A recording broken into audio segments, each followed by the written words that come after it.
damage yombekirwe government ya Uganda kandi okujombeka kutandika ko mwaka ogu obwo kujombeka kwebembirwe ministry ya mizi.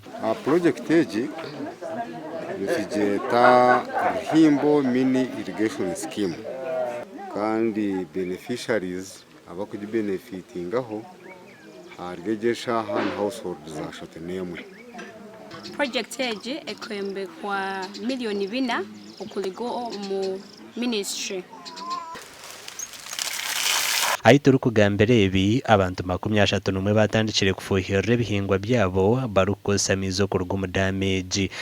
Ni nkomoro tapo eji ntekaho rupira nsicere nyanyeze zumukureba aha usicera n'emitumba yanje kunkuba nisicere nyanyeji na n'emitumba naye banefuna mizi kiretere mitumba yanje ne byona bitayuma kandi noreba ngunyine mune ni nyarire nyanya yanje nyarire urutoke kusanga ngu tinaterwa cyanda munonga kusanga ngu emitumba yanje inyanya byona byaguma bihurire sayona no mucanda no munzura erizoba twajihandinga over twajikwasa aba district bajikwasa community age.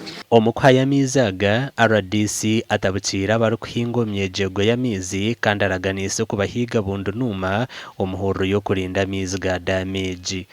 Ahekshara chona chino mukano nechaga hune ikikane ano so nyoni nyenda kusigana arajira ayiheme bitakuribye arugemo ushishana kashinga nyokunda garuka uko hinjire waha hona bati neya machurire I'm told is the former town clerk here. Amakuru agagasha kwa Ruth Nuwamanya.